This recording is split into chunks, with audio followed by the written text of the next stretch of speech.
Shalom, Bapak Ibu serta saudara yang terkasih dalam Kristus Yesus. Marilah kita mendengarkan firman Tuhan yang menyapa kita pada hari ini. Ialah tertulis dalam kitab Yesaya 60 ayat 18. Beginilah pembacaan firman Tuhan. Tidak akan ada lagi kabar tentang perbuatan kekerasan di negerimu, tentang kebinasaan atau keruntuhan di daerahmu. Engkau akan menyebutkan tembokmu selamat dan pintu-pintu gerbangmu pujian. Di kata Batak, di doksonon. Dangbe terbegi uhum si gostong bodohon di tanom. Manang partabanun dohot hamagoan di parbaloham. Ikon guaramu ma akka parikmu hatuaum. Jala akka bahalmu puji-pujian. Demikian pembacaan firman Tuhan. Bapak Ibu serta saudara yang terkasih, nas renungan Yesaya 60 ayat 18 merupakan bagian ketiga dari 3 pembagian besar dalam sejarah kitab Yesaya yang disebut sebagai Trito Yesaya.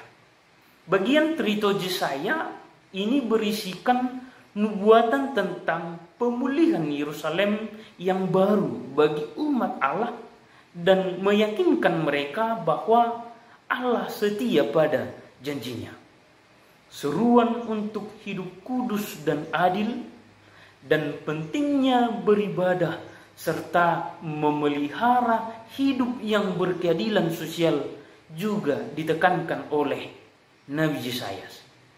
Nubuatan Nabi Yesaya juga mengandung visi dan misi yang jelas bagi umat Allah, bahwa Tuhan Allah adalah juru selamat dan penebus yang mengaruniakan serta menghantarkan umatnya pada kemenangan, kemakmuran, kebahagiaan, damai sejahtera, dan keadilan sosial.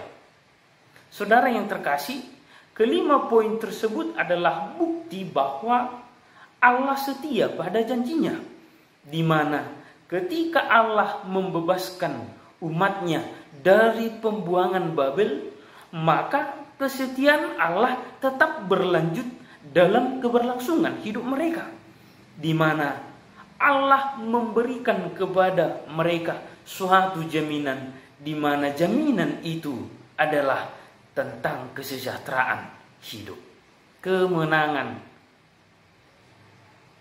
kemakmuran, kebahagiaan, damai sejahtera, dan keadilan sosial adalah pemberian Allah untuk keberlangsungan hidup umatnya karena menyangkut kesejahteraan hidup yang menggambarkan suasana surgawi. Pasal 60 ayat 6 dan ayat 7. Sejumlah besar unta akan menutupi daerahmu, unta-unta muda dari Midian dan Eva. Mereka semua akan datang dari Sheba, akan membawa emas dan kemenyan, serta memberitakan perbuatan masyhur Tuhan. Segala kambing domba kedar akan berhimpun kepadamu, domba-domba jantan Nebayot akan tersedia untuk ibadahmu. Ayat 14.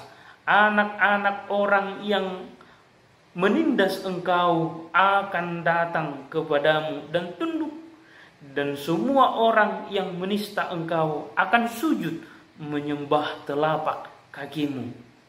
Mereka akan menyebutkan engkau kota Tuhan, Sion milik yang Maha Kudus, Allah Israel. Saudara yang terkasih, peristiwa kejatuhan bangsa Yehuda merupakan peristiwa yang sangat menyakitkan.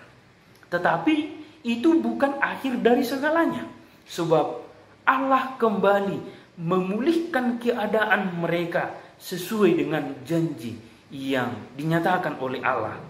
Itulah sebabnya nas hari ini menjelaskan kepada kita bahwa tidak akan ada lagi kabar tentang perbuatan kekerasan di negerimu, tentang kebinasaan atau keruntuhan di daerahmu.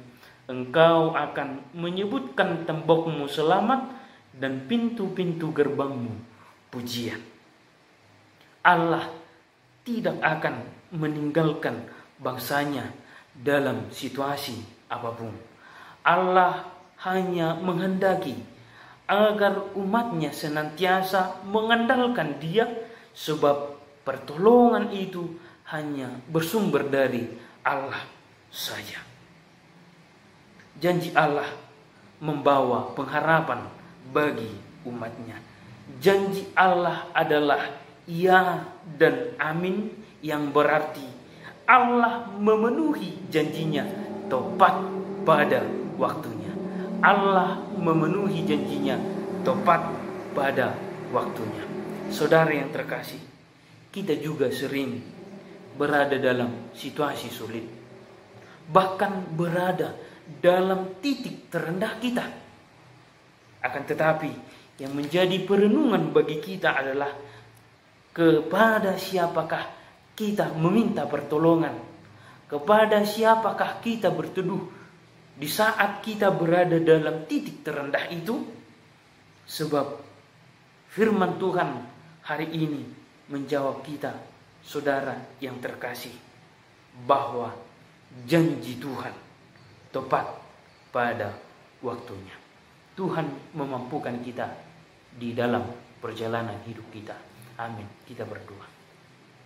Kami bersyukur Tuhan, firman-Mu yang menyegarkan tubuh, roh, dan jiwa kami, sehingga melalui firman-Mu hidup kami dibaharui oleh janji keselamatan yang Engkau kerjakan dalam setiap hidup kami. Janji-Mu Tuhan nyata bagi kami, sehingga janji itu menjadi pengharapan bagi kami yang akan menghantarkan kami kepada kesejahteraan hidup yang telah Engkau sediakan. Tuhan kami, mampukan kami satu hari ini di dalam setiap perjalanan aktivitas kami. Kiranya Engkau menuntun langkah kami. Di dalam nama-Mu kami berdoa dan memohon. Amin. Kasih karunia Tuhan kita Yesus Kristus, kasih Allah Bapa, dan persekutuan Roh Kudus kiranya memberkati kamu sekalian hari ini, besok, lusa, sampai selama-lamanya. Amin.